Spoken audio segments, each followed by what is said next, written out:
Bueno, damos inicio a la última sesión del seminario La política económica de Donald Trump y sus consecuencias.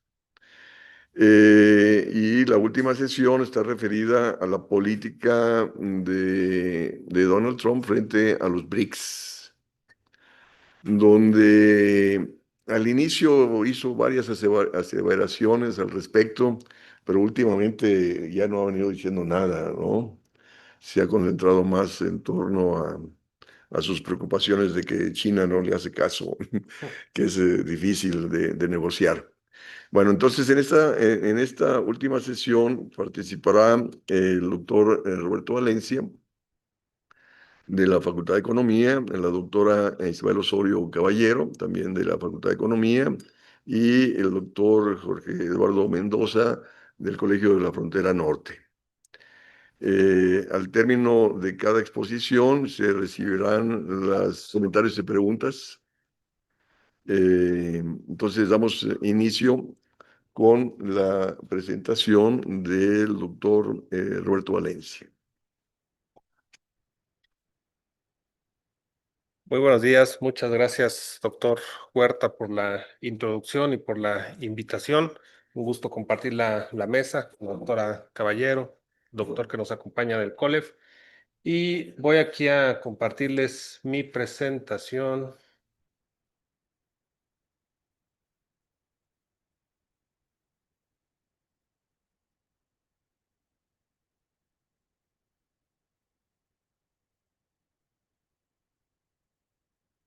Bueno, ok, pues la ponencia lleva este título, BRICS y la política económica de Trump.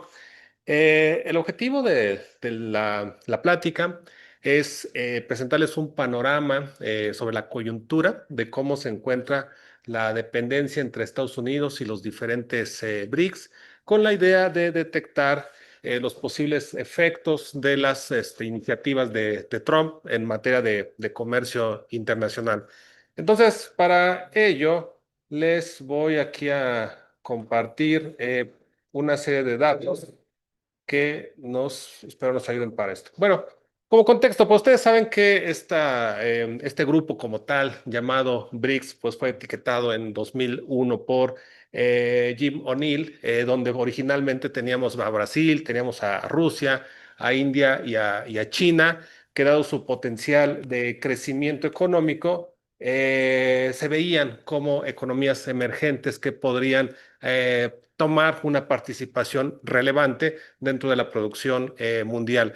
Más adelante, en 2010, se integra a este grupo Sudáfrica, que es donde queda la etiqueta de los BRICS y que generó por ahí esa anécdota de cuando recién Trump toma posesión y da una conferencia en relación a esto y le preguntan sobre el caso de España y confundiendo la S de Spain, le señalaba que España era también un integrante de los BRICS, ¿no? Luego, más adelante, en 2023, se integrarían también al grupo Egipto, Etiopía, Irán y Emiratos Árabes Unidos. Y recién, si mal no recuerdo, por ahí Afganistán o alguna otra nación se incorporó al grupo, pero digamos que ya es el grupo más amplio, ¿no? De manera general, pues tenemos el caso de Brasil, Rusia, India, China y Sudáfrica. Bueno, con esto tenemos ahí como antecedente que en su momento en las reuniones de los BRICS se hablaba sobre la posibilidad de que ellos crearan una moneda en común tipo la Unión Europea, lo cual llamó mucho la atención de Trump y ahí Trump cuando recién llega al poder pues lanza esta primera amenaza de imponer un arancel del 100% a todas las exportaciones que estos países realizarían a Estados Unidos.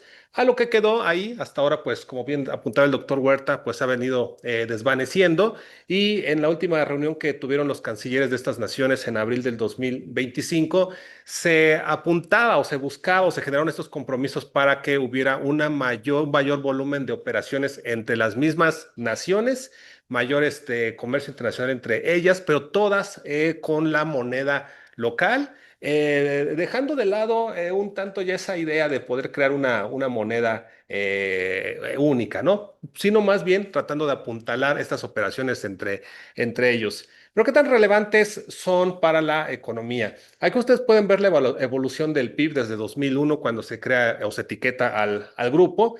La línea negra, que es la más pronunciada, es la evolución del PIB de China, que evidentemente pues es la que gana mucha más participación respecto a todo el grupo, salvo los últimos años después de la pandemia que no han logrado retomar la dinámica que tenían anteriormente. De esto, pues también llama la atención el caso de India, que India comienza a separarse del resto en 2014. De hecho, son las dos naciones que se ven como las más relevantes dentro del grupo, China e India, pero desde luego que la participación de China por mucho dista del resto de los otros países. Con una menor participación y con una caída, ahí se alcanza a ver el caso de Brasil, el caso de Rusia. Acá los tenemos como tasa de crecimiento, que en materia de tasa de crecimiento, pues China ha perdido momentum, ha perdido ahí dinámica que se alcanzaba a ver con la anterior gráfica. Y de cierta manera, a lo mejor ahí en los últimos años, la que pues podría llamar un poco también es India, ¿no? India que es la que ha presentado tasas de crecimiento mucho más atractivas, mucho más dinámicas. Luego de acá, nosotros podemos observar qué tanto peso tienen dentro del Producto Mundial. Del lado izquierdo, ustedes podrán observar cómo participaron en el Producto Mundial durante 2001 y del lado derecho en 2023. En el 2001, Estados Unidos representaba el 31.5% de todo el producto. Noten cómo en 2023 disminuye su participación, se va a 26.1%. El resto del mundo, de representar casi 60% en el 2001, pasa a 48% ya en el 2023. Pero noten la importancia de estos BRICS, es decir, China de participar con el 4% del total, ahora tiene el 16.8% de todo el producto mundial. En el caso de Brasil, no, quizás sea el país con menor cambio, que pasa de 1,7 a 2%, mientras que India más que duplica, casi triplica, de 1,4 a 3.4 en participación. Y en Rusia tenemos ahí este ajuste de 0,9 a 1,9. Entonces realmente pues es un grupo que ha ganado mayor relevancia, que ha ganado mayor participación en el producto mundial. Nosotros aquí podemos ahora observar la evolución de las exportaciones de los diferentes integrantes, excepto Rusia, ahí porque no encontramos la serie, pues para todo el periodo no está Rusia, están los otros. Estas son las exportaciones de cada uno de los integrantes a Estados Unidos. Y se ve el caso de Brasil, se ve el caso de India, quizá los que mayor dinámica han tenido después de la pandemia, de esta mayor tendencia positiva. China, pues ahí tiene sus comportamientos estacionales y Sudáfrica con una mucha menor participación. De hecho, en otras gráficas vamos a ver qué tan relevante puede resultar esto. En particular, aquí en estos mapas, ustedes pueden observar qué tan importantes son Estados Unidos como socio comercial para cada uno de los BRICS. Estas son las exportaciones brasileñas y el color rojo denota la mayor importancia, el amarillo le sigue, después entre los morados son los que menos importancia tienen. Entonces, las exportaciones brasileñas van principalmente a China. China es el principal socio comercial de Brasil. Estados Unidos sí aparece ahí entre el siguiente grupo. Estados Unidos, seguido por ahí de otras naciones, pero para Brasil China es el principal socio comercial, no es Estados Unidos su principal socio comercial. Por otro lado, en el caso de China, China sí tiene como principal socio comercial a Estados Unidos. Después por ahí podemos encontrar que tiene también operaciones importantes con Rusia, con la propia India, y esto también nos deja ver el comercio que se tiene entre los propios socios, entre los propios BRICS. Mientras Brasil, pues tiene como principal socio a China, a un grupo de los BRICS. China tiene como principal socio a Estados Unidos, pero atrás de ellos está India, está Rusia y un poco más atrás viene Brasil. En el caso de India, India también tiene como principal socio a Estados Unidos, pero ahí están presentes también los otros. Ahí está China, ahí aparece Sudáfrica como dos naciones que también tienen un peso relevante dentro de las operaciones de esta nación. Ahora aquí pueden observar el volumen de Rusia, donde Rusia tiene su principal operación, sus principales exportaciones son con destino de China, que China, Rusia, pues tiene ahí, digamos que en segundo plano a Estados Unidos como posible socio comercial, pero aparece India también ahí como uno de los propios integrantes de BRICS que también negocia mucho con este país.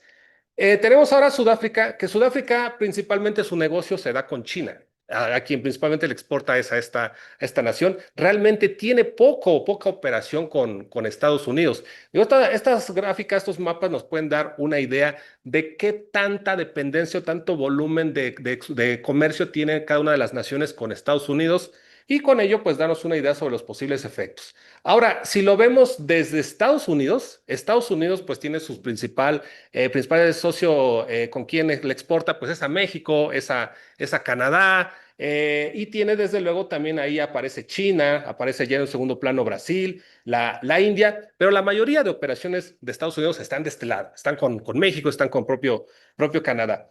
En resumen, nosotros podríamos señalar esto. La participación de las exportaciones de Brasil a Estados Unidos, dentro de todo lo que ellos exportan, es del 13.11%.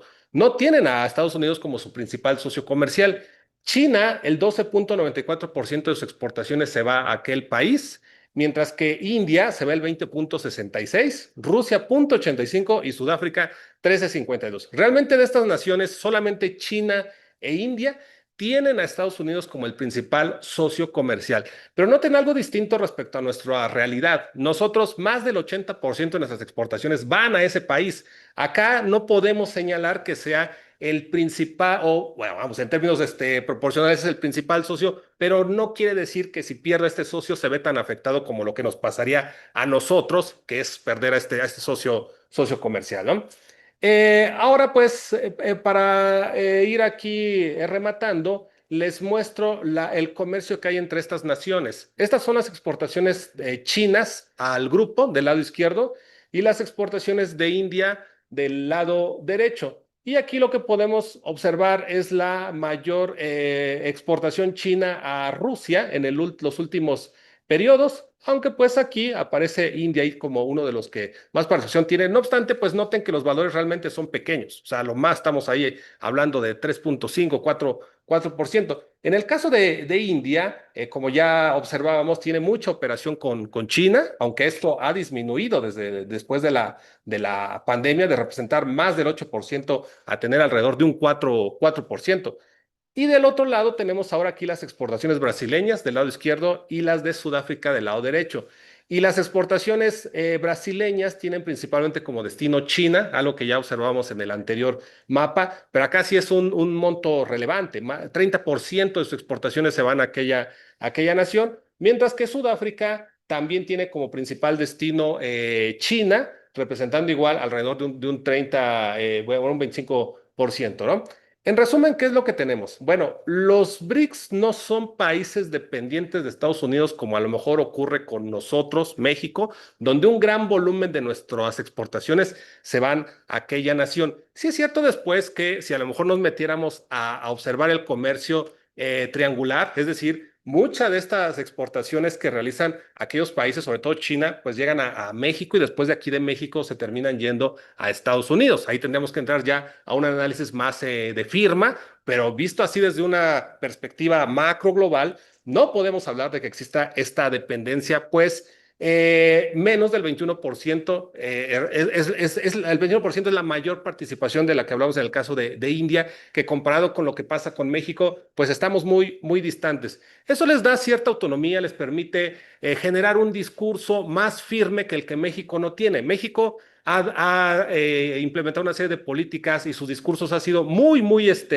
delicado, muy cuidadoso con cada palabra que dicen, por la gran dependencia que tenemos. No obstante, los BRICS se han mostrado un poquito más fuertes, más confrontativos contra Estados Unidos, pues porque tienen esta menor dependencia, tienen eso, lo cual les da capacidad, les da autonomía para enfrentar de esa forma la política de Estados Unidos. Así que tal vez su estrategia del presidente Trump, lejos de desincentivar que los BRICS se unan y que los BRICS conformen a este grupo, más bien puede llevar a lo contrario, que se integren mucho más, que muchas más naciones busquen incluso sumarse al propio grupo. En resumen, desde luego que las políticas arancelarias pueden generar un impacto, pero podría llegar a ser que incluso Estados Unidos, como se ha visto en otros casos, resulte más afectado que los propios BRICS. Y de alguna manera ellos lo están viendo, les digo a razón de esta última reunión que tuvieron, están buscando reforzar mayor ese comercio, mayor actividad entre ellos mismos, ¿no?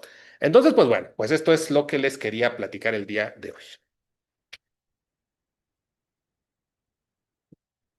Muchas gracias. Bueno, comentarios, preguntas.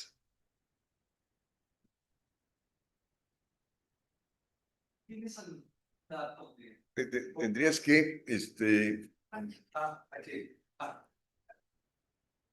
Llega, no llega. Yo creo que sí. Llega aquí.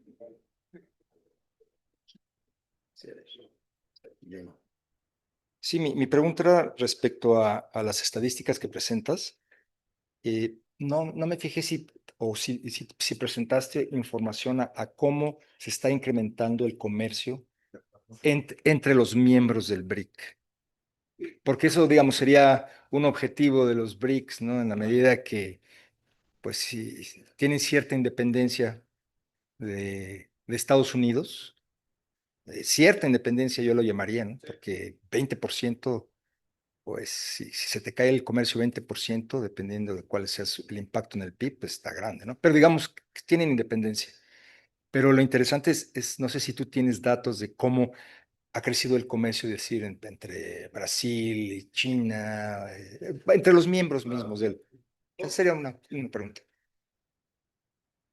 Sí, muchas gracias por la pregunta. Sí, sí, en efecto, o sea, sí se tiene esta independencia relativa que yo lo comparaba contra lo de México, ¿no? O sea, en definitiva es muy distinto de la situación con México, ¿no?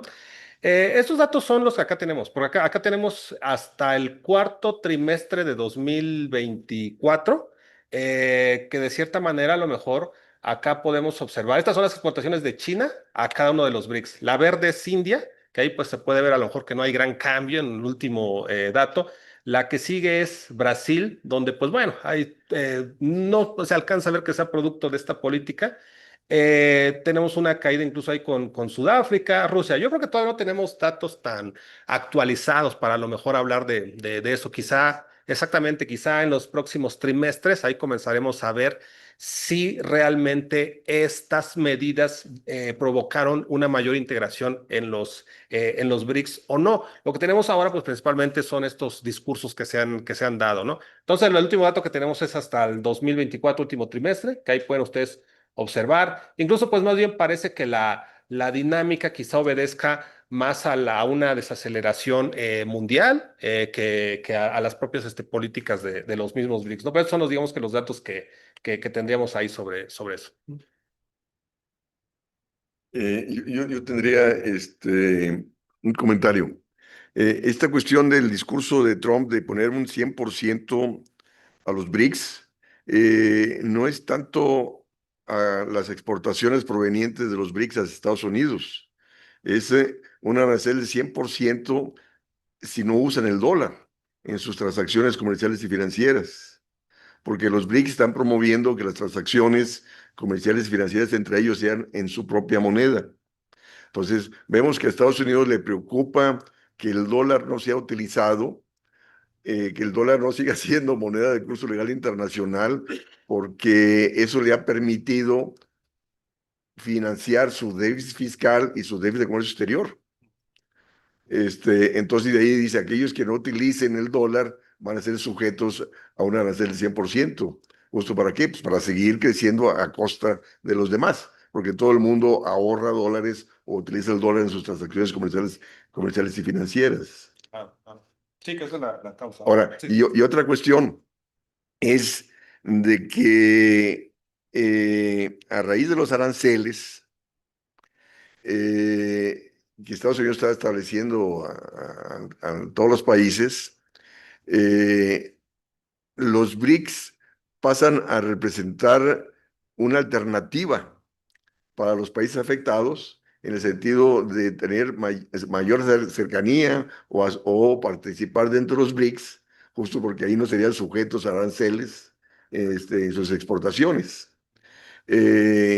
Entonces, los aranceles, desde mi perspectiva, van a llevar a aislar más a Estados Unidos del resto de los países y tendrían, como tú señalaste, finalmente a fortalecer a los BRICS, ¿no? Ok. Sí, en efecto, la amenaza de los aranceles era precisamente porque los BRICS decían, pues vamos a hacer una moneda común, ¿no? Y eso pues lleva a dejar de utilizar el dólar, lo cual pues tiene los impactos que ya usted señalaba. Pero incluso en esta última reunión que tuvieron, pues la amenaza continúa. O sea, ya no como una idea de crear una moneda única, pero ellos dijeron y trataron de ser muy tajantes en eso, vamos a fortalecer las operaciones, pero en nuestra moneda. Entonces, de alguna manera, pues continúa ahí esta confrontación contra Estados Unidos, pero no se ha materializado todavía ese arancel del 100%, ¿no? El último que tenemos pues el del acero, ¿no? Que todos los metales que lo incrementaron al 50%, ¿no? Pues vamos a ver ahí cómo se comporta, pero en efecto, ahí lo que más le termina molestando a Trump es eso, no tanto el tema de la exportación, sino que no se utilice el dólar como la moneda para lo que se esté operando. Pero todo apunta de acuerdo a lo que dijeron, que van a disminuir el uso del dólar. Vamos a ver ahí qué ocurre. Después con el otro tema es cierto, ¿no? O sea, ahí Estados Unidos, pues yo creo que el mismo Estados Unidos ha comenzado a reconocer y observar este tipo de posibles efectos, por lo cual ha reculado mucho con estas medidas que las avienta y después las retira, más como una estrategia que muchos analistas han puesto más como una herramienta de negociación, lejos de que sea realmente una política económica, pero pues que eso ha venido ya a desestabilizar el mundo porque pues no hay reglas claras, no se sabe exactamente qué va a pasar hoy, qué va a pasar mañana. El tema después es qué tanto a lo mejor un país se pueda alejar de Estados Unidos e integrarse a los BRICS. Pienso en el caso de México. O sea, México a lo mejor uno podría pensar, bueno, dejemos de transaccionar con Estados Unidos y vámonos a los BRICS. Pero es difícil de repente hacer eso en el corto plazo. Es decir, Sí, somos el patio trasero de Estados Unidos. sí, sí, sí, sí. Tenemos ahí, la otra vez platicábamos de la relación tóxica con Estados Unidos. No nos quieren, pero pues ahí queremos seguir nosotros. Pero nos es muy difícil romper esa relación porque tampoco es una relación o no es una decisión del país. O sea, es una decisión de las empresas, ¿no? Y finalmente, mientras ahí esté el mercado más importante, pues los empresarios están viendo la manera de cómo continuar llegando a este país. Incluso, pues mismo China, que nos está mandando acá mucho producto y de acá se termina yendo a Estados Unidos, ¿no? Entonces, yo creo que es un grupo atractivo, porque incluso no solamente se reduce a esto, ¿no? Se reduce a que han conformado también alternativas de financiamiento distintas a las que se tienen con las instituciones tradicionales. Entonces, yo creo que es un grupo atractivo, un grupo que está llamando la atención de muchos. No sé, México, qué tanta independencia tendría como para poderse sumar a un grupo así, ¿no? Y con respecto a lo que decía Eduardo, ¿no? O sea, que ese 20% es muy representativo para China, que no lo quiere perder. Y en los últimos artículos que he leído, es de que ya China está dentro de las negociaciones con Estados Unidos, contempla realizar inversiones directas en el propio Estados Unidos para seguir conservando dicho mercado, ¿no? ¿Qué es lo que Estados Unidos quiere? Que la inversión extranjera venga Ujú. para impulsar su industria, ¿no? Exacto. Sí, sí, sí. Sí, esa es la esencia de toda su amenaza, ¿no? Pero muy ortodoxo la idea en el sentido de que si te sale más barato aquí, vas a venir aquí en cuestiones fiscales, pero pues no se toma en cuenta todo el proceso que tarda, primero de desmantelar la empresa en un país y después de llevarlo a otro país, ¿no? Eso probablemente Trump se vaya y suponiendo que esto funcione, quizá apenas cuando Trump se vaya, se estaría dando todo este proceso, ¿no? Entonces, pues sí, es un proceso que va a llevar ahí su tiempo. Pero acá hay una pregunta. Dicen, quería preguntar, ¿qué peso tiene la Unión Europea en términos económicos para Estados Unidos? Bueno, yo en particular no tengo ahorita el dato concreto. Lo que te podría decir es esto que tenemos aquí, que son las exportaciones a Estados Unidos. Acá tú puedes observar los colores morados, que es por acá donde encontrarías a la Unión Europea, los verdes, son, digamos, los que menos peso tienen dentro de todas las exportaciones de Estados Unidos. Realmente en las exportaciones de Estados Unidos lo más fuerte está aquí en el TEMEC, está con China, después de ahí le sigue Brasil y la Unión Europea, pues ya sería un siguiente grupo. Aquí a lo mejor lo que nos faltaría analizar es las importaciones, lo que Estados Unidos importa de estas naciones, ¿no? Pero en términos de exportación no son los principales mercados para esta nación. Sí.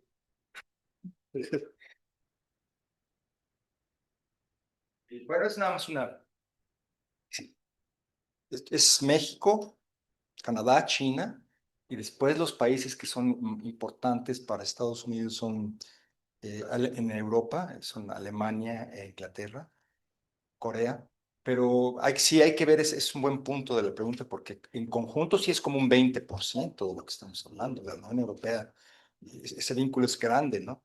Como Unión Europea, no tanto como país, ¿no? Ese es un punto que queda escapar. Y el otro es la cuestión del dólar y de lo que está planteando Trump de enlazar a los BRICS si no usan el dólar, porque la situación del dólar es bastante compleja ahorita, se está haciendo más compleja, ¿no? Porque si pasan este presupuesto fiscal que está planteando Trump, eso va a generar unos déficits muy grandes y probablemente ahorita ya hay un problema en el mercado de bonos de largo plazo de los Estados Unidos. Entonces, lo que están haciendo es aventando, ya están pidiendo sus activos los países, ¿no? Ya no quiero tener mi dinero en Estados Unidos, eso puede presionar muchísimo, ¿no? Al dólar y debilitarlo de manera tan significativa que lo hace menos atractivo como moneda internacional, que es como la moneda internacional que todavía funciona. Entonces, ahorita está en una situación complicada Estados Unidos y es por eso que esa es una medida como desesperada, ¿no? Trump. Sí. Es un comentario. Por un lado, Donald Trump quiere devaluar el dólar para mejorar competitividad, pero al devaluar el dólar deja de ser moneda de curso legal internacional y se afecta al sector financiero, ¿no? Sí. Bueno, le damos las gracias al doctor Roberto Valencia por su brillante presentación y damos pauta para que la doctora Isabel Osorio Caballero pase a presentar. No. Gracias, sí. Me espero. Voy a escribir para ponerme de acuerdo para hablar. Mañana tú vas a venir al informe de mañana. No, porque tenemos comité académico mañana a las 10. Bueno, entonces te voy a escribir entonces Sí. antes del comité. Ok, me quedo más son unos minutos más. Y ya voy a... Sí, por favor.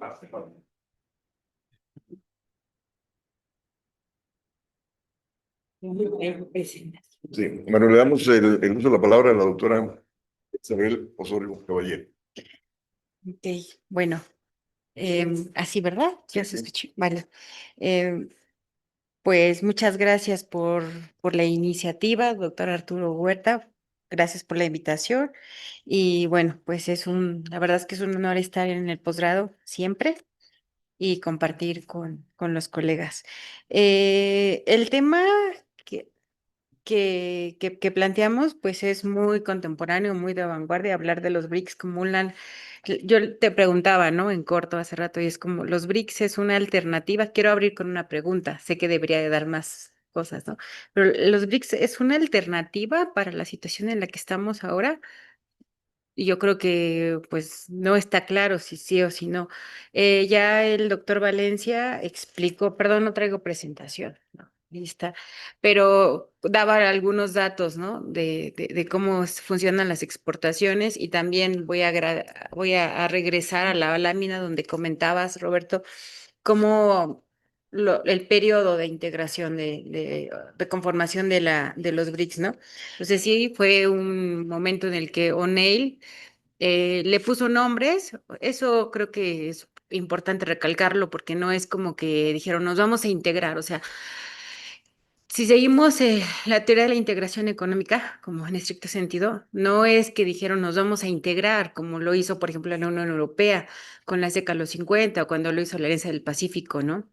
Hace unos años, o el Mercosur. O sea, no hay una iniciativa de integración económica que siga, como dice Bela Balaza, ¿no?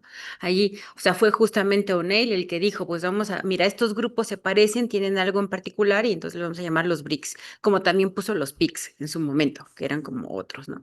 Que no eran cerditos, pero era como los PICS que lo pusieron. Entonces, esto es importante recalcarlo porque entonces pues como economistas nos vamos a este punto y entonces ahí podemos rescatar y discutir muchas cosas desde la teoría económica. Entonces, sí, los BRICS, ¿qué llamaba la atención en ese momento? Bueno, pensemos que Brasil en algún momento recibió el Mundial, ¿no? Y recibió además también las Olimpiadas. Y eso no fue casual porque todos quisieran ir a bailar samba, o sea, sí, pero además era porque justamente estaba como repuntando económicamente, igual que China, igual que India, ¿no? Igual que Sudáfrica. Ahí, pero también si vemos hacia adentro la economía interna, pues entonces podemos también entender que que no fue suficiente para Brasil para poder mantener el crecimiento económico, porque hacia adentro lo que pasó es que no contempló la desigualdad que tenían y entonces las favelas, por ejemplo, iban hacia arriba y Brasil es el país de América Latina, aún cuando América Latina es la región más desigual del mundo, pues más desigual, ¿no? Tiene una curva de Lorenz impresionante y un Gini muy más alto que el de nosotros. Además de todos los conflictos políticos, y creo que eso es importante cuando hablamos en temas de integración económica, o sea, que la integración no nada más es meramente económica ahora, no nada más es comercial, como se pensaba en su momento, sino es económica y además política ahora.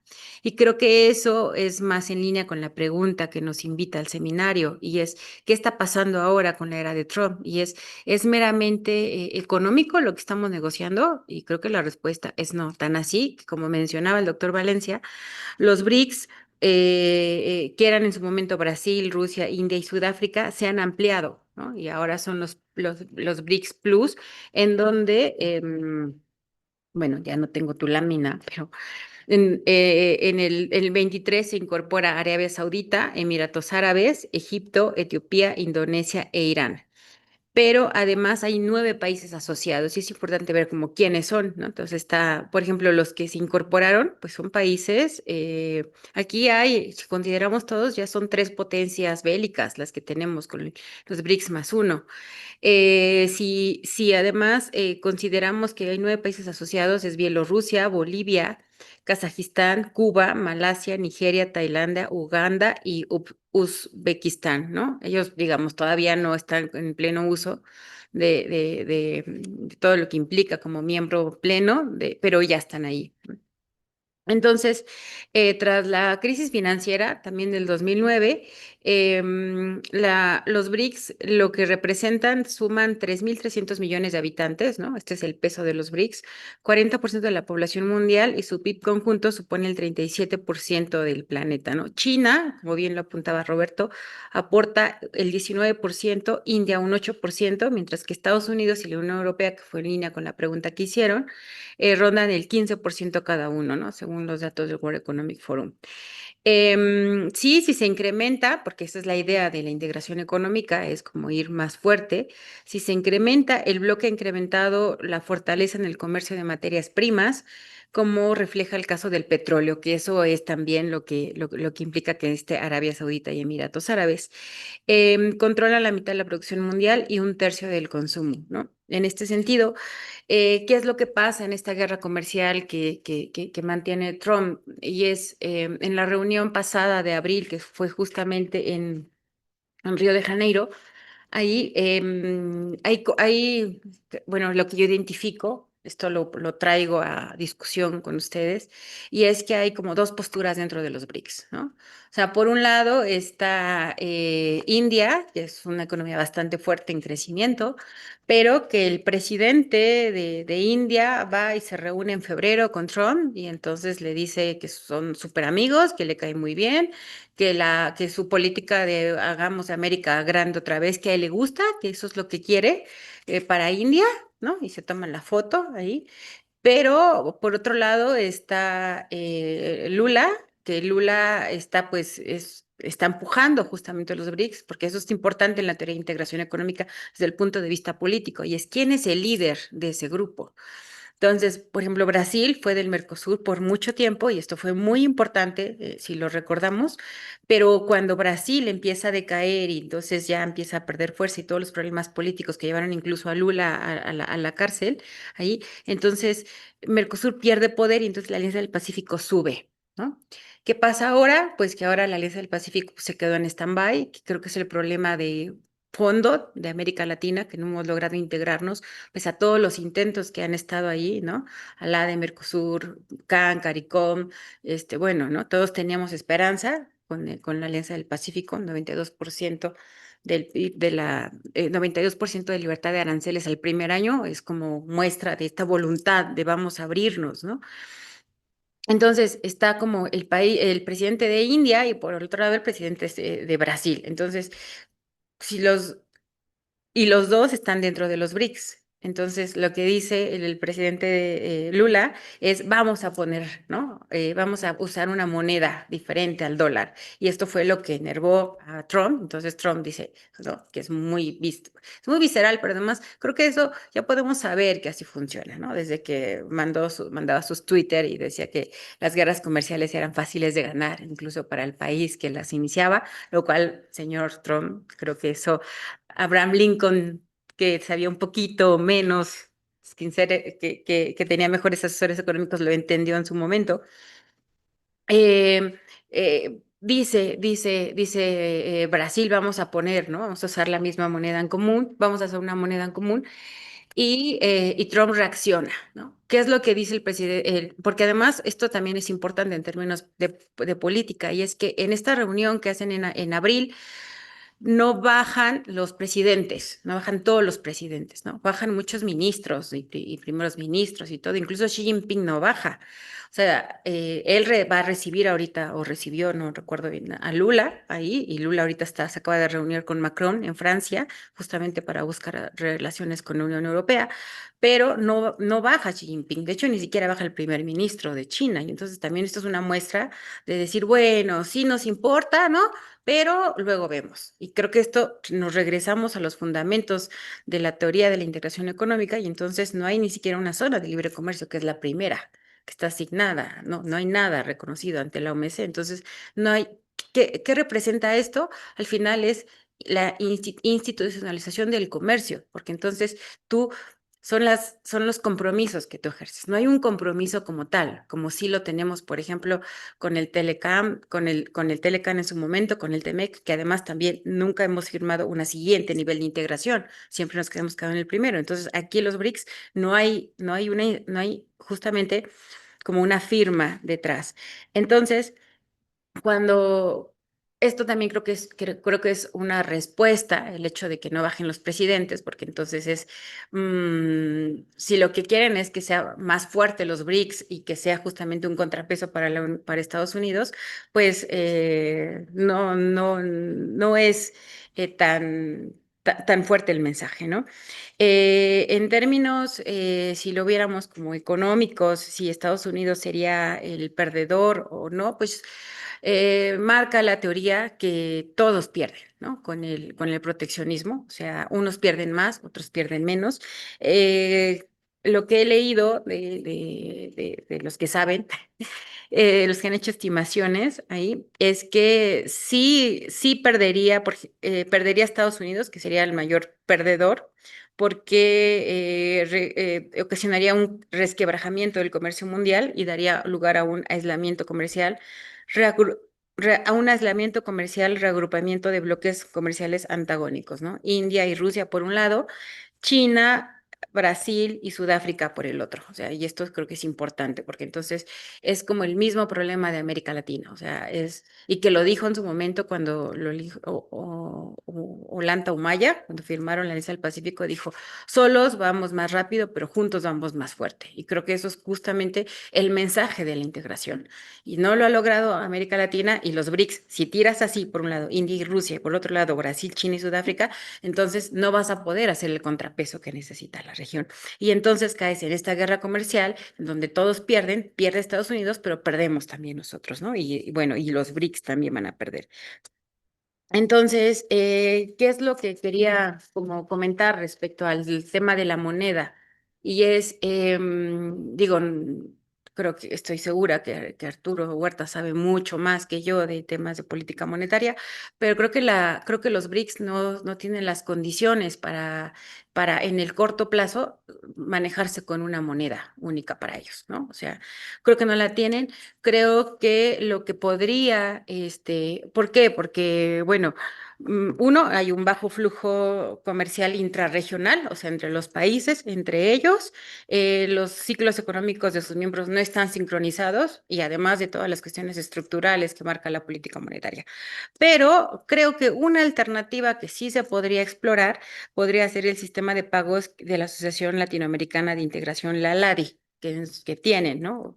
Creo que podría ser, ¿no? Pero bueno, que al final es un convenio de pagos y créditos recíprocos que facilita las transacciones comerciales entre los países miembros al permitir la compensación de pagos en moneda local. Y creo que este sí podría ser, sin embargo, dista mucho de poder tener un área monetaria óptima ahora, ¿no? Y menos sin estas como manifestaciones, no solamente comerciales, económicas, sino políticas por parte de los líderes de los BRICS para poder formarse como un grupo frente a Estados Unidos. Y bueno, eso es como lo que quería comentar. Bien, muchas gracias. Bueno, pasamos a la ronda de comentarios y preguntas, tanto de los presentes como los que están en línea. Sí, sí. Bueno, pues muchas gracias, Isabel. Digo, me agrada bastante este enfoque que le das más geopolítico. Creo que es importante meterlo aquí en la ecuación. Y tomando en cuenta eso, ¿tú cómo estás leyendo entonces esta última reunión? O sea, ¿tú crees que más bien es como un mensaje de no estamos cerrados al negocio, al comercio con Estados Unidos, sino más bien queremos negociar? O sea, el hecho, esto que decías de que China no manda sus distintos ejecutivos de alto nivel. China entonces se ve un poquito más conservador en esa idea de ser un poquito más cuidadoso porque no se quiere cerrar, digamos, la puerta ahí con Estados Unidos. ¿Cómo lo ves ahí geopolíticamente? Y la otra parte que decías sobre por qué no pueden conformar una moneda única, creo que ahí también tienes una explicación política, ¿no? Porque pues igual no tienen esa fuerza para que el mundo los reconozca como tal y sobre todo pues porque hay países que a lo mejor no tienen la mejor imagen en el mundo, pensando Rusia, pensando China, donde pues pueda complicar a lo mejor esa moneda única, ¿no? Bueno, gracias. Ay, pues este es un tema que qué bueno que podamos discutir. Muchas gracias. Es lo que buscamos, ¿no? Debate de nosotros. Es complicado decir qué pienso, aquí, sobre todo con cámaras que quedan grabadas. No, yo creo, o sea, ya tengo el dato. A quien mandado fue a Wang Yi, que es el ministro de Relaciones Exteriores chino, allí. Creo que no es que a China no le importe la reunión de los BRICS, ¿no? Sino es que se dio cuenta, a ver, ¿quién va? Como en una fiesta, así, ¿quién va? Entonces se dio cuenta de qué presidentes son los que van a bajar. Se dieron cuenta que muchos mandaron a sus ministros. Entonces Xi Jinping dijo, ok, si no bajan todos, entonces no bajo yo. Que eso, pero no es que no le importe, porque China sabe muy bien el peso que tiene América Latina. Por ejemplo, no sé si recordamos cuando fue el TTP, el Transpacífico, que estaba formando Obama justamente para hacerle contrapeso a China. Entonces, cuando entra Trump en su primer mandato, entonces Trump dice, yo no quiero entrarle a eso, ¿no? Y obviamente Obama seguramente le habrá dado dolor de panza, pero entonces dice, necesitamos otra vez un líder, y China dice, yo. ¿No? Y tenía además otras negociaciones ahí con América Latina, y yo recuerdo muy bien que él bajó directamente a Perú, ¿no? Él no bajó al ministro, no bajó a nadie, bajó él. Y eso fue muy importante para la región de América Latina, porque fue un mensaje y fue, a ver, yo quiero estar en América. O justo cuando Trump dice, yo no quiero ser líder de acá, entonces dice Xi Jinping, yo sí, bajo. Entonces, ellos cuidan mucho su política, también no soy experta en China, ¿no? Pero sí sé que Xi Jinping tiene muchos ministros, pero Cuando él baja, es como cuando baja el rector aquí en la facultad, ¿no? Y creo que fue así. Lula sí es el que estuvo, fue anfitrión y todo, pero el de la India tampoco bajó, ¿no? Que eso fue otro. Y el de Rusia tampoco acaba de pasar la celebración ellos para celebrar lo de la caída ¿de qué? El 9 de mayo, ¿no? Me acuerdo, algo así, fue en mayo, hicieron su desfile rojo allí, entonces tuvieron invitados especiales. Entonces ahí se reunió Putin con Xi Jinping y Brasil fue como invitado especial y Venezuela y Cuba, ¿no? Entonces lo que hizo Putin fue como, pues ya nos vimos aquí, ya para qué nos vamos a ver otra vez allá, ¿no? Pero el contexto era diferente, entonces ahí los mandaron. Pero de hecho sí, o sea, el ministro de Exteriores chino lo que dijo fue, ¿no? Hay que, dice, a oponerse conjuntamente a todas las formas de proteccionismo, ¿no? Y tras recordar que Estados Unidos es el país que más se ha beneficiado del libre comercio, añadió que la prioridad actual es defender las reglas de la OMC, y esto también, ¿no? Un organismo creado tras la Segunda Guerra Mundial con liderazgo de Estados Unidos, al que China solo se incorporó en 2001. Entonces hizo lo mismo que con el Transpacífico, o sea, tú lo promoviste, pero ya que no quieres, entonces voy yo. Y lo va a hacer siempre que le metan, que tenga espacio, lo va a hacer. Entonces, creo que sí, el mensaje de China es como decían al inicio, o sea, le alcanza, ¿no? A él le alcanza más que a Brasil, ¿no? Brasil ha ha hecho efecto espejo. Te pongo yo, me pones pasaporte, te pongo pasaporte, ¿no? Me pones aranceles, te pongo aranceles, pero no es tan fuerte como mencionaste en los datos, no es tan fuerte como China. Y China, y bueno, pues ahí está. Y con respecto a lo de la unión, no, la área monetaria óptima, ¿no? ¿Cuál era? Perdóname. Lo difícil que es tener una moneda única. Ah, sí, sí, pues sí.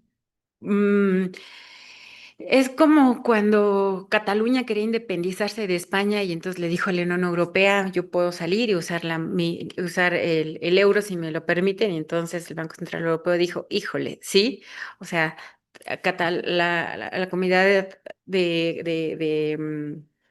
justo Cataluña y Bilbao son las más fuertes de España, incluso más que Madrid, pero tuvo como reservas allí, porque también hay un efecto político, entonces no se iban a subir como la bronca de hacerlo eso. Entonces aquí es más difícil porque los países son muy heterogéneos y el comercio entre ellos, que fue la pregunta, o sea, sí hay un comercio bilateral, pero un comercio intra.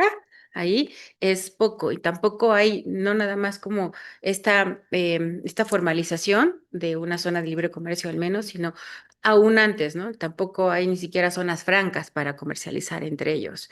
Y también es qué producen, que esa es la otra cuestión. O sea, no sé, Brasil le va a comprar petróleo a Arabia Saudita.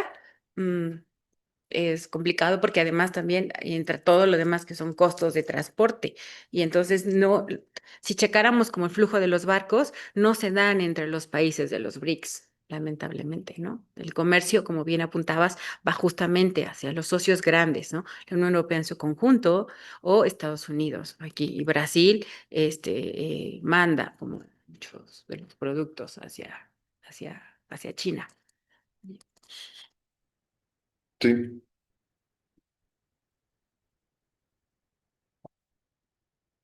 Sí, me parece muy bien tus planteamientos, porque precisamente, bueno, yo no voy a hablar de los BRICS, pero los BRICS es una organización muy, muy rara, ¿no? Porque empezó como una organización de economías de rápido crecimiento, ¿sí? Pero estamos viendo que pues, no todas están creciendo y además ahora se extendió, según tengo entendido, con países como Cuba, como Bolivia, como Uganda. Entonces, parece ser que, digamos, la forma en que fue organizado inicialmente o nombrado, si se quiere llamarlo, pues era otra cosa de lo que es ahora, ¿no?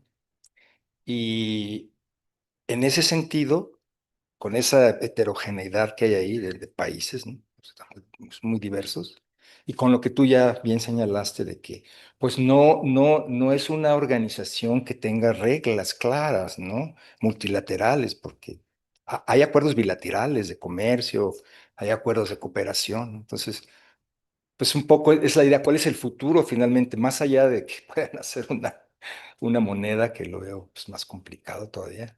¿Cuál es el futuro de los BRICS? ¿Cómo ves tú ese futuro de esa organización? Con ya hay una mezcla de países ahí. Este, por respecto a eso. Sí, en relación a eso.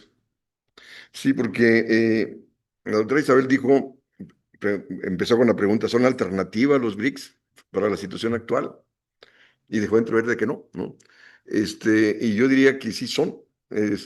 O sea, estos países que se han venido integrando, hay como 40 en lista, en lista de espera para ingresar a los BRICS.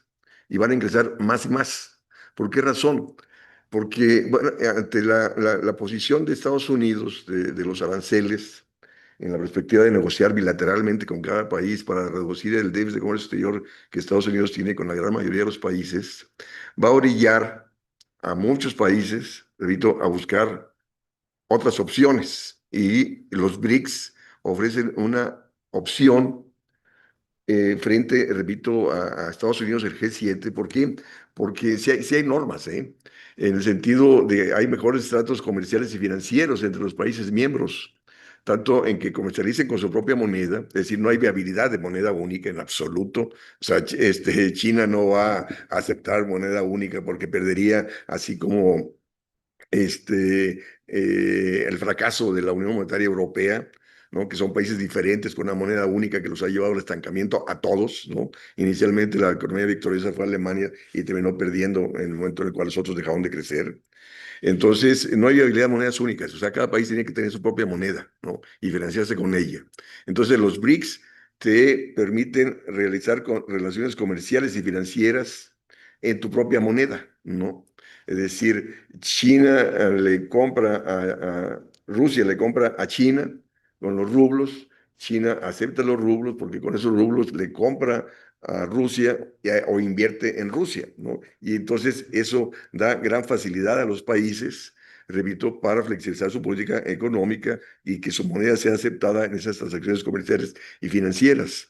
Y de ahí, repito, que la posición de Estados Unidos, si no usan el dólar, es 100% arancel. Pues al carajo, ¿no? O sea, van a impulsar el comercio entre ellos, entre los países que se están adhiriendo más y más, repito, a los BRICS, porque reciben, repito, mejores tratos comerciales y financieros y les permite mayor manejo de política económica.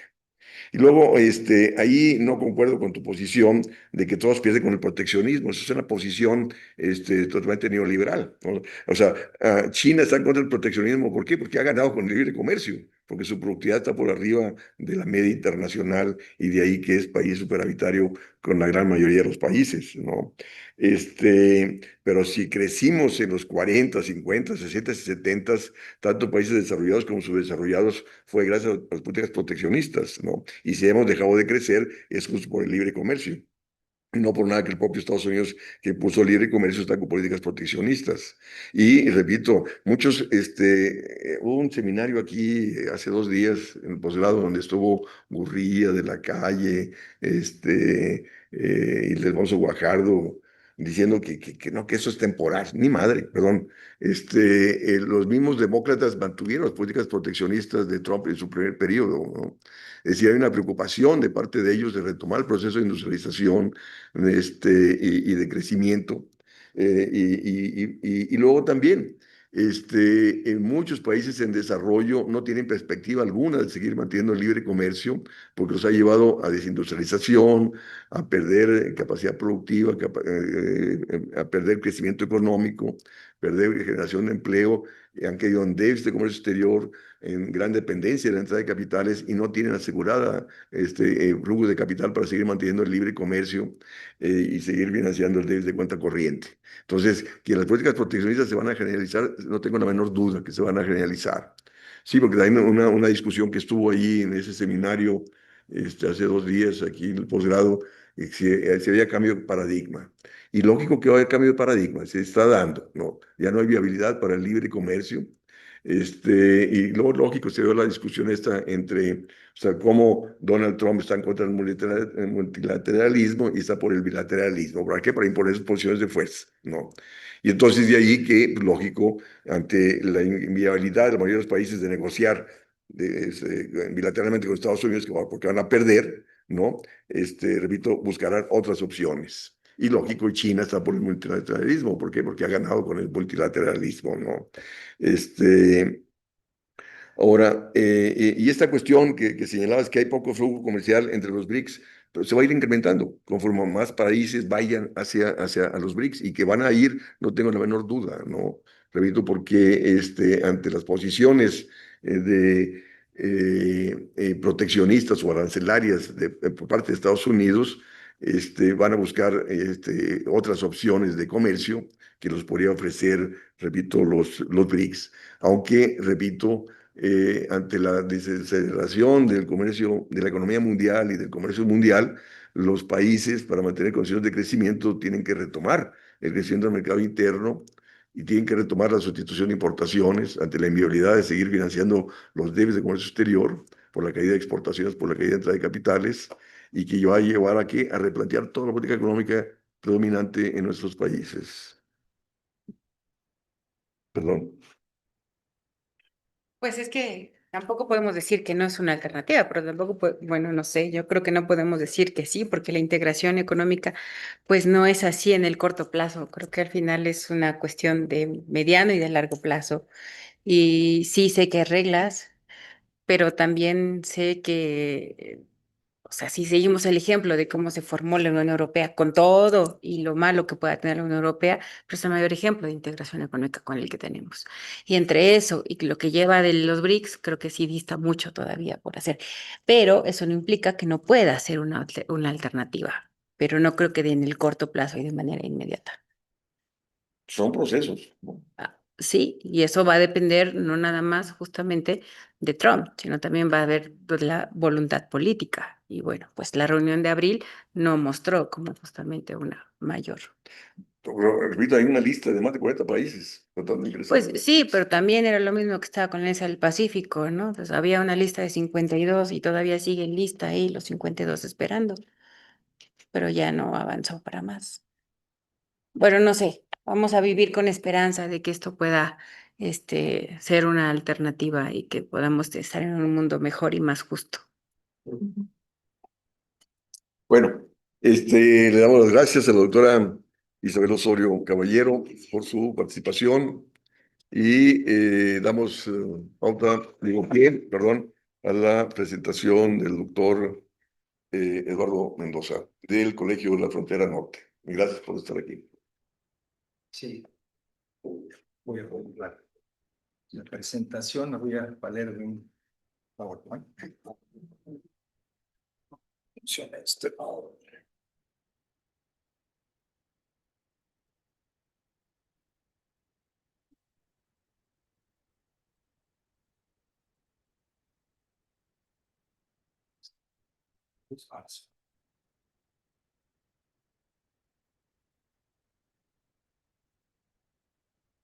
Pero no sacar mis discos de rock and roll aquí. Sí, sí, estoy sacando. Aquí está.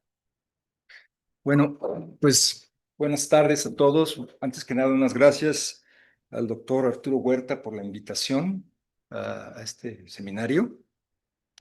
Y sí, con la acotación de que el trabajo que voy a presentar trata del impacto de la amenaza arancelaria, particularmente de Trump, en los flujos de inversión extranjera directa a México. Entonces, como ven, pues no es propiamente el tema central que los trae aquí el día de hoy, pero por cuestiones de sincronización, pues se dio esta opción, ¿no?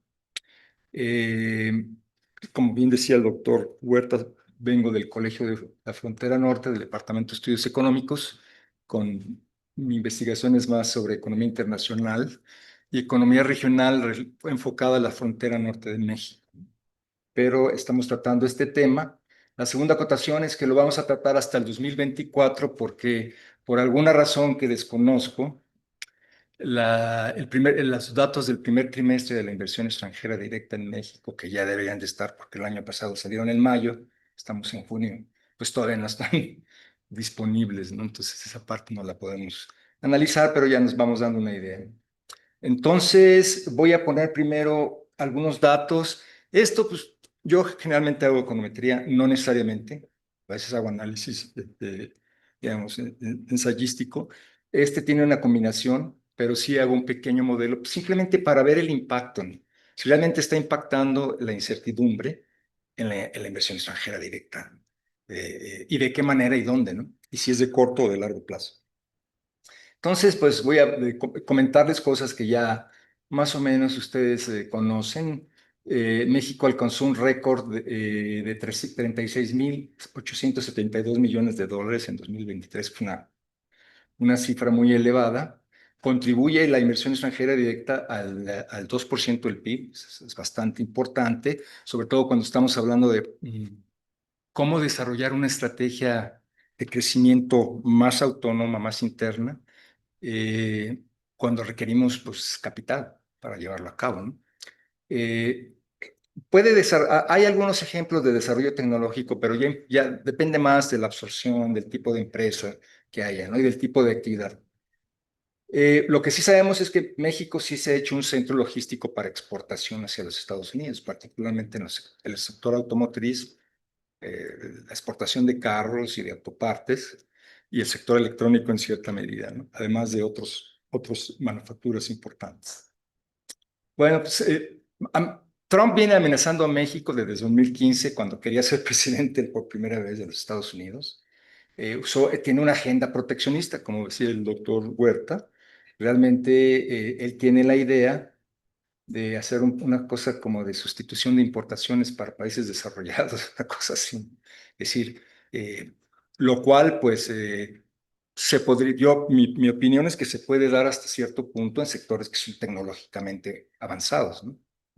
Donde hay mucha productividad, y entonces esa ventaja competitiva de Estados Unidos, pues, puede ser utilizada para traer algunas inversiones, pero no para todas, ¿no? No para todas, porque hay unas que, pues los diferenciales salariales entre México, por ejemplo, entre México y Estados Unidos son tan grandes que lo hacen bastante difícil, ¿no? Entonces, esta es una situación que se está desarrollando. Entonces, hay una lista de diferentes amenazas que ha hecho Trump hasta llegar a marzo de 2025, donde ya impuso aranceles del 25% a las importaciones mexicanas y de Canadá. Acabamos de ver hace unos días que ya subió los aranceles al acero y al aluminio. Entonces, todo esto ha sido recurrente. Siempre ha justificado primero la migración, el narcotráfico, y ahora francamente ya está hablando pues, por intereses nacionales, ¿no? ¿Cuál es el impacto inmediato? Pues hay una violación al TEMEC y una tensión comercial que estamos viviendo actualmente. Si ustedes se dan cuenta, se ha recuperado el mercado accionario, pero hubo una fuerte caída del mercado accionario como respuesta a esto, porque parte del sector privado en Estados Unidos no está de acuerdo, ¿no? Que les va a generar costos muy grandes. Se dio una depreciación cuando estaba el dólar de 17 pesos por dólar hasta como estamos ahora, 19, ¿no? Y lo que sí es que ha pasado que tenemos una incertidumbre económica muy grande. Entonces, ¿cuáles son los problemas de la incertidumbre? Pues hay menor confianza de los inversionistas, porque pues, los inversionistas quieren trabajar con certidumbre. Eso genera retraso de proyectos, y cambia los capitales a otras economías más estables, ¿no? Entonces, yo analizo esto, primero voy a dar un panorama, pero analizo usando un modelo de series de tiempo. Simplemente lo que hace es, como todas las estadísticas, pues son históricas y relacionas qué pasa con una variable con otra en el tiempo, pues para ver digamos, cuáles son los parámetros que las relacionan, si es positivo o negativo, de qué magnitud. Estos modelos de serie de tiempo lo hacen para el corto y el largo plazo. La visión de largo plazo y el ajuste que se da en el corto plazo, si se ajusta ese modelo. Entonces, eso es lo que voy a hacer para medir los choques de incertidumbre. Aquí hay un cuadrito que nos dice más o menos, como les decía, desde 2015, cuáles han sido las amenazas. No quiero tampoco tomar muchísimo de su tiempo, pero hay un montón de amenazas desde 2015, desde su campaña presidencial, diciendo que pues, quería aranceles y eliminar el Telecán. De hecho, se renegoció el Telecán, si se acuerdan. Cuando se renegoció el Telecán, en ese momento sí había economistas más o menos competentes, y salió el TEMEC cuando él dijo el TEMEC es el mejor acuerdo comercial que se ha dado en la historia, ¿no? Bueno, ahora ya no le gusta. Eh, y al asumir la presidencia amenazó con aranceles del 35% a empresas que se vinieran a México. Eso fue en el 2017. En el 2018 temporalmente le puso aranceles a México del 25% al acero y 10% al aluminio, pero después los quitó, no duraron más que 2 o 3 meses. Y siguió en el 2019 de la misma manera. Después se vino la tensión durante la pandemia por las disputas del TEMEC y ya quería revisar también el TEMEC, ¿no? Y después, como les digo, ¿puedo quitar esto? Volvió a amenazar con 25% por cuestiones del fentanilo y de la migración, y ya tenemos 2025, pues con hechos concretos, ¿no? Ya estamos viviendo. Estas amenazas, de hecho, tienden a ser reales. Ya casi el título no debía ser amenazas, sino amenazas y cumplimientos, ¿no? De lo que está planteando. Entonces, para verlo cuantitativamente, o sea, más o menos entendemos cuál es el problema, ¿no? Pero para verlo cuantitativamente, ¿qué usé como una variable cuantitativa de la incertidumbre? Pues hay un índice de incertidumbre económica que desarrolló Baker, Bloom y Davis, y básicamente rastrea la incertidumbre desde los años 90 hasta ahora mensualmente. Es un índice, ¿no? 10, 100, 101. Y combina 3 componentes ese índice: noticias de periódicos, legislación fiscal futura y discrepancias entre pronósticos económicos. Y entonces, pues, si ustedes ven, aquí lo tengo graficado el índice desde 2008 hasta 2024, el cuarto trimestre está incluido. Y los picos, pues es cuando entra Trump, ¿no? Aquí el primer pico. Después acá en el 2017, después tenemos aquí el COVID, generó mucha incertidumbre, y después este que es como alrededor del 100, y ya no lo puse porque no está en el modelo, pero ya los últimos datos de incertidumbre pasaron como de 150 a 450, o sea, se destapó la incertidumbre, por lo menos el índice que plantea esa incertidumbre, ¿no? Aquí es otra gráfica donde más o menos ustedes pueden... Es un poco largo este documento, voy a tratar de irme más rápido, ¿no? Porque si empiezo a hablar mucho, todo el tiempo. Aquí lo que vemos es ese mismo índice, pero puse una rayita roja aquí para tratar de vincular lo mismo que les dije antes, ¿no? Estos saltos del índice con con las amenazas de Trump y con el COVID, ¿no? Entonces así lo vemos clarito. Por ejemplo, aquí había caído con Biden el 20 en adelante y de repente se dio un brincote y ahora está pues por allá lejos, ¿no? Entonces, ese es el índice que uso y nos dice claramente que hay un problema muy grande de incertidumbre que se está captando en varios indicadores. ¿Cómo ha afectado así, digamos, en términos cuantitativos a la inversión extranjera directa? Pues habría que analizarla.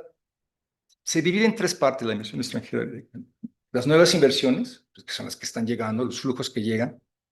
La reinversión de utilidades, pues es que se está remitiendo por las empresas, y lo que se compran entre las mismas compañías internamente, ¿no? O si se prestan entre una compañía y otra, etc. Y lo que vemos aquí es que para las nuevas inversiones, la tasa anual de crecimiento de las nuevas inversiones, no puse aquí 2023 para darme bien, pero cayó 46.2%, ha venido cayendo significativamente, y en el 2024 cayó menos 39.3%. Este dato es muy importante porque lo que estamos viendo, aquí a lo que estos datos no corresponden a toda la inversión extranjera directa, sino nada más a las nuevas inversiones. O sea, las nuevas inversiones son las que se están cayendo. Bueno, todo se está cayendo, pero las nuevas inversiones de manera más importante.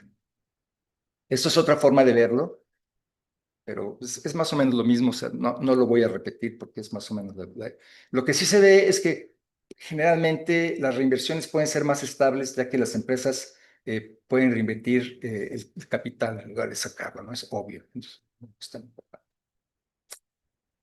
Por sectores, pues nosotros sabemos que los sectores fundamentales de la economía mexicana en términos de exportaciones, pues es el sector manufacturero, y este cayó en el cuarto trimestre de 2024 menos 15.9%.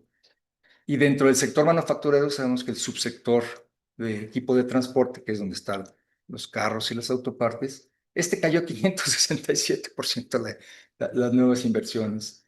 En particular, si se fijan en la cuestión de producción de autos, ha sido muy grande la desinversión que se ha generado. No así en la de autopartes. Y eso hace sentido porque ya el cabildeo con Trump le ha dicho, necesitamos las autopartes de México para poder ser competitivos a nivel internacional, ¿no? Entonces, en la mente de Trump, en su idea de desarrollo, del nuevo desarrollo económico de Estados Unidos, ve al automóvil como un sector importante y lo quiere llevar allá, pero las autopartes siguen siendo algo que podría ser un insumo para los Estados Unidos, ¿no? Lo pongo estas porque son las variables del modelo, ¿no? Entonces, esta otra es la evolución del tipo de cambio y el tipo de cambio real. Ha sido bastante estable. El azul es el tipo de cambio. ¿Ya? Ahorita ya está bajando, de hecho. Y el rojo es el tipo de cambio real, que simplemente es el tipo de cambio multiplicado por la inflación de Estados Unidos dividida por la inflación de México, ¿no? Entonces, más grande es, mientras más grande, en este caso, mientras menos es el tipo de cambio real, o es menor, perdón, que el tipo de cambio, pues quiere decir que hay un efecto inflacionario. Entonces, la inflación más alta de México se come un poco la ventaja competitiva de los Estados Unidos. Y los salarios, ¿no? Les pongo un ejemplo aquí simplemente de los salarios del subsector de la industria del transporte, que es muy relevante. Y aquí vemos, pues, ahí están las rayas, ¿no? Pero básicamente lo que dice es que en el sector transporte, en promedio entre 2008 y 2024, el salario, ¿verdad?, de Estados Unidos por hora era de $31.9 y el de México era de $5.3, representando el 16.4%. Entonces, México sigue siendo un país que basa su competitividad de alguna manera muy importante en las diferenciales salariales, ¿no? Y esto pues es un punto importante cuando se discute si es posible que Estados Unidos pueda llevarse la industria del automóvil a los Estados Unidos. Tendría que tener una tecnología automatizada donde no usara prácticamente trabajadores. Tal vez es posible, no sabemos. Pero si lo quiere hacer como se hace en México, no va a ser competitivo. Muy bien. Esto es lo que tenemos aquí. ¿Qué otra cosa con respecto a los salarios? Bueno, un comentario. México nunca pudo tener salarios de $16 la hora, como se había planteado en el TEMEC. Aquí viene una revisión de cómo se relaciona la incertidumbre económica o comercial con la inversión. Y pues obviamente no me quiero detener mucho porque en realidad cuando hay ambiente de incertidumbre hay implicaciones sobre las decisiones de inversión para empresas transnacionales. Porque aquí hablamos de empresas transnacionales, obviamente mexicanas, pero cuando estamos hablando de inversión extranjera directa, son transnacionales. O sea, ahorita hay una situación seria de que pues, la están pensando, se están aplazando planes de inversión, ¿no? Los aranceles o la posibilidad de ruptura de TEMEC representan shocks de incertidumbre. Es una realidad y se pueden postergar. A lo mejor muchas empresas están postergándolo, no se están yendo, pero no están incrementando su producción. Y esa es una situación en la que estamos viviendo en México. Estos son algunos autores que son importantes. Lo mismo es para cuando hablamos de cadenas globales de valor. Dependen de las condiciones estables, de los costos, como el caso de México, de una división del trabajo eficiente, pero las amenazas arancelarias y la incertidumbre pues eleva los costos y ese es un problema, ¿verdad? Entonces estamos ante un problema en las industrias exportadoras líderes de México, es el sector automotriz. Es como un ejemplo, ¿no? Después viene, lo quiero hacer ya más corto porque creo que es muy largo y aquí me voy a ir mucho tiempo. Aquí viene la revisión de la literatura. Ya ha habido trabajos que han hecho, que han relacionado incertidumbre con inversión extranjera directa. Está el trabajo de Esquivel en el 2002, el de Cuevas y Messmacher, y en general todos pues concluyen que obviamente expectativas negativas, incertidumbre, pues van a generar un problema de inversión, ¿no? En general así están más o menos. Ahora, también me voy más o menos rápido porque no sé, estos modelos se usan, son más o menos, se usan mucho en economía internacional. ¿Por qué? Porque en economía internacional analizas tendencias, ¿no? Entonces, cuando las tendencias son de largo plazo, pues usas bastantes datos y puedes hacer ese tipo de análisis de bases de datos grandes. Si fuera, por ejemplo, analizar México por sectores o por regiones, pues ya usarías otra metodología, eso es otra cosa, ¿no? Pero en este caso, para ver el largo plazo, será se divide básicamente en dos. Esta es la ecuación bueno, esta nos dice la matriz de largo plazo, esta que está aquí. Esta es- Aquí está el largo plazo y esta alfa es la de ajuste, es la que ajusta el modelo. Después tenemos la matriz de corto plazo aquí y metimos una variable que metimos incertidumbre, pero como variable exógena Trump. O sea, metimos ese índice que les enseñé, pero una variable exógena es pues, todas las cosas que anda diciendo Trump y le vas poniendo, este día dijo tal y le pones un 1, ¿no? Y el otro día no. Entonces el modelo ya quedaría así. La nueva inversión extranjera directa es función de en términos retrasados de la inversión extranjera directa, del tipo de cambio real, del índice de incertidumbre, de los salarios de México y del efecto Trump. Ah, el índice de incertidumbre es ese que dices que fuiste metiendo. No, No, el índice de incertidumbre es este que está aquí. Va a ser endógeno. Es cuando tú le puedes decir al modelo, estas son mis variables y se van a relacionar entre ellas, pero hay una exógena que le puede estar pegando. Yo asumí que esa exógena es Trump, digamos, le pega la incertidumbre y le pega, por tanto, Trump, con una variable dicotómica. Sí, es una variable dicotómica. Tú dices, sí, exacto. Como son datos trimestrales, yo lo que dije, en el 2015, en el primer trimestre, en febrero, dijo, ¿qué dijo? Ahí le pongo un 1, ¿no? en alguna ocasión. No, es que es cuando emite algo público, ¿no? Sí, o sea, si fuera su sentimiento, entonces te pondrías un dato. Pero cuando sale y dice, ahora sí voy a... Ahí le pones un 19, ¿no? Y ya, bueno, esto sí me lo voy a enviar. Las series históricas tienen que ser estacionarias, ¿no? O sea, que no de repente va creciendo, pero esa es una parte de una cosa que va así, ¿no? Bueno, entonces tienes que hacer unas pruebas estacionarias. No fueron estacionarias en primeras diferencias, entonces tuvo que diferenciarlas. ¿Ah?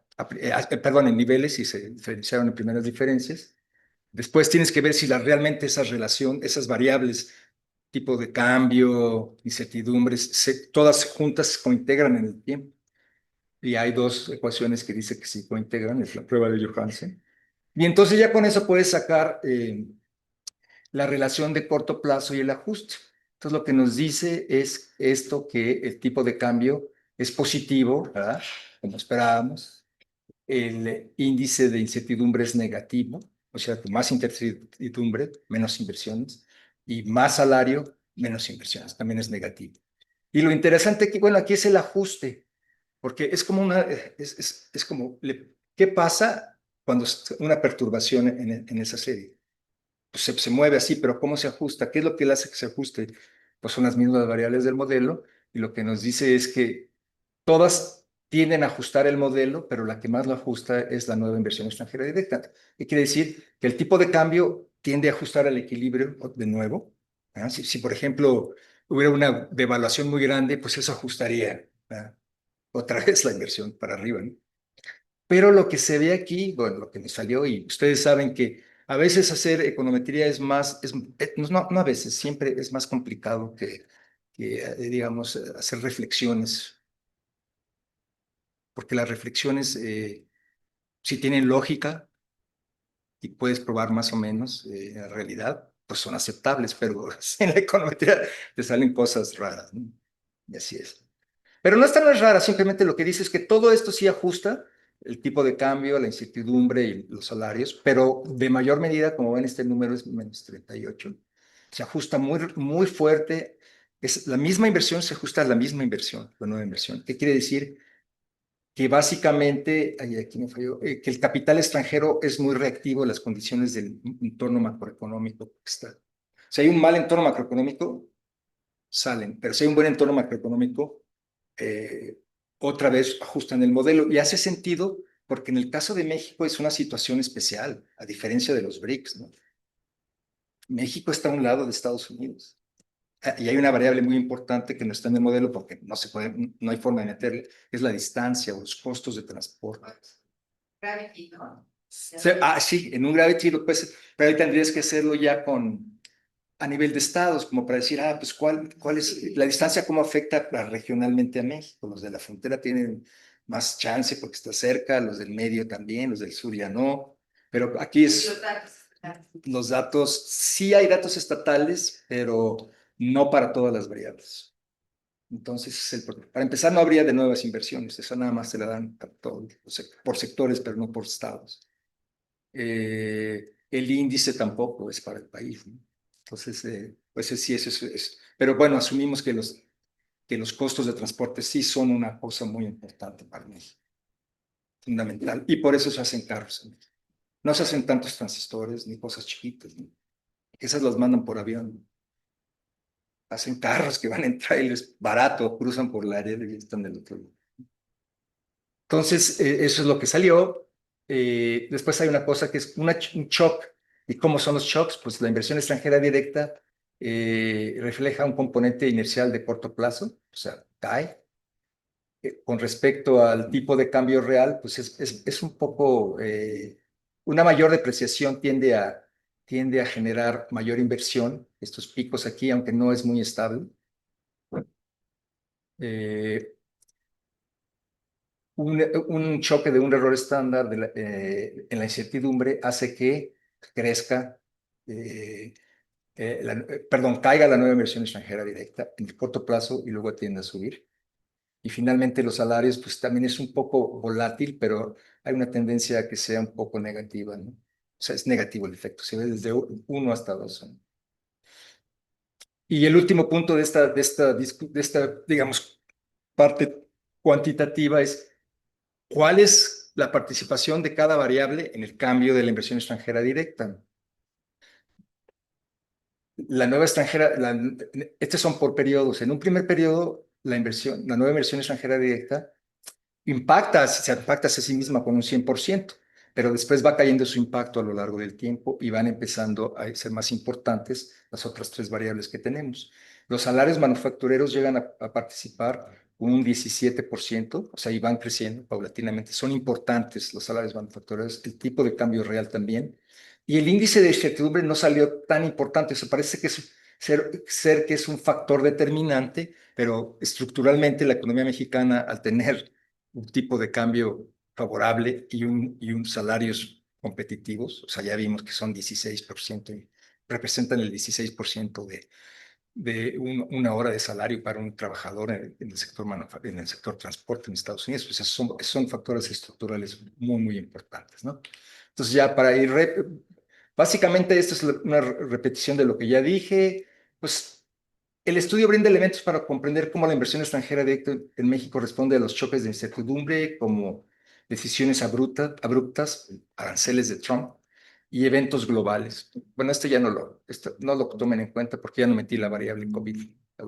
Sí la tenía ahí, pero ya no la quise meter para este caso. Y se identificaron efectos de largo y corto plazo sobre la inversión extranjera directa, y esto sí podría ser útil para diseñar ciertas políticas económicas que son muy parecidas también. Yo las hice, digamos, reflexionando, pero después me puse a ver el Plan México y resultó que pues, parece que hay una coincidencia de muchos economistas, ¿no? Acerca de lo que se puede hacer, ¿no? Ahora, ¿cómo hacerlo? Ahí está el problema. Fortalecer la estabilidad macroeconómica para reducir la percepción del riesgo, ¿no?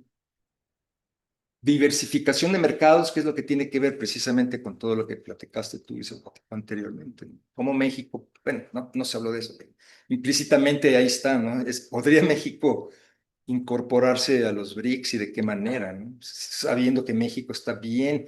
El problema de México es que México, a reserva de lo que ustedes opinen, México está integrada, la economía de México es parte de la economía de Estados Unidos, pero en Estados Unidos no ven a México. Trump no ve a México o la economía de México como parte de la de los Estados Unidos. Y ese es el problema. Entonces, aquí la diversificación de mercados es un punto central que la verdad sí tiene que ver con lo que tú comentabas, ¿no? No sé si era lo que te acompañan. Costos de transporte, costos salariales, costos en general son los que llevan de la mano las decisiones de inversión, ¿verdad? Tanto para México como para Estados Unidos, porque hay que ver qué tan exitoso va a ser Trump en su política, particularmente hablando de México. Yo pienso que como fortalecimiento del mercado interno, pues ha sido una lucha desde que yo era estudiante de la Facultad de Economía, ¿no? Es importante. Y eso sí, de alguna manera se ha logrado hasta cierto punto porque ha subido los salarios, ¿no? de los trabajadores, de alguna manera. La política industrial orientada a sectores estratégicos es una cosa que yo creo que en los gobiernos lo saben, lo ponen en los planes, pero nunca hay, como dicen en Estados Unidos. Exposición de una política industrial. ¿Perdón? No hay la disposición de una política industrial. No hay. O si la hay, lo que no hay es, como dicen los americanos, pon el dinero donde está la boca, ¿no? Traducido al español. No hay recursos, o sea, una política industrial requiere recursos. Estabilidad cambiaria, otra cosa que es bien importante para México, pues sabemos que es la infraestructura y el capital humano. Ahí está también en el plan. Y de veras que yo lo hice, lo hice antes. No vayan a pensar que lo posible de inversión en logística y transporte.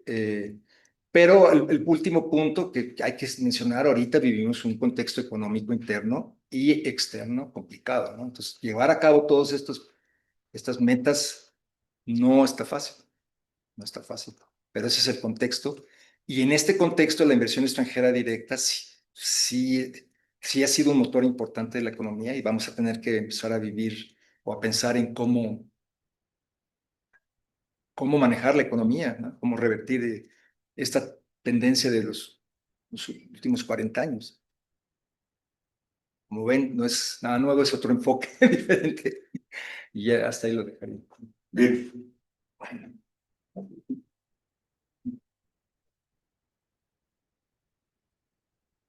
muchas gracias, profesor Eduardo Mendoza. Entonces damos el paso a comentarios y preguntas. ¿Sí? sí, sí llega. Bueno, pues muy buen trabajo. Bien, dijiste otro enfoque y la verdad es que me gustó el índice que pusiste. Creo que ese es como uno de tus valores añadidos que está ahí. Ahí, pues sí, a mí se me hubiera ocurrido justamente, es un Gravity, pero bueno, ya dices que no. Aunque también esto último, ¿no? El tema de la logística, cuando ponías la presentación, o sea, sí es importante que tú justamente identificamos de cómo conecta, ¿no? Que solamente la parte del norte de México, bueno, del centro para arriba, sí se subió al tren, ¿no? Y la otra, pues quedamos ahí. Y entonces eso da como resultado que no solo tengas un México, sino que tienes más de un México. Y entonces eso es otra cosa, sí, sí hay que, no sé, cumplir todo. No, pero más allá de lo de la otra variable, porque uno siempre desde aquí te puede decir y esto, como cuando estamos asesorando tesis, ¿no? Pero sí, dentro de estas reflexiones y dentro de la lista de lo que nos queda pendientes por hacer, ¿no? Siempre, que es la última, que me parece que fuiste muy honesto de decir, pues no es nuevo, lo venimos diciendo, pero qué bueno que lo sigamos diciendo, y qué mal, porque si lo seguimos diciendo es porque no sigue pendiente, ahí está, ¿vale? Pero, pero me gustaría como nada más que preguntas, comentarlo, que no es que a veces vemos justamente como un mismo México, ¿no? Incluso Banjico dice, bueno, 32 entre 4 8, ¿no? El del norte, el del sur, ¿no? Y lo va dividiendo y así. Pero que creo que las políticas deberían de ser más focalizadas, ¿no? Entender que la política de logística y transporte que tú vas a poner a Chiapas no va a ser la misma que tú vas a poner a Monterrey, ¿no? Entonces, o sea, digo, excede de lo que, del estudio macro que tú estás haciendo, lo cual no está mal, ¿no? Está muy bien porque dices, mira, tengo otro enfoque y te digo que aquí tenemos una bandera roja que tenemos que urge, que tenemos que hacer y eso, pues te felicito porque qué bueno que lo vas a decir ahí. Y de lo que decías del tema, me gustó y quiero preguntarte más bien sobre los salarios.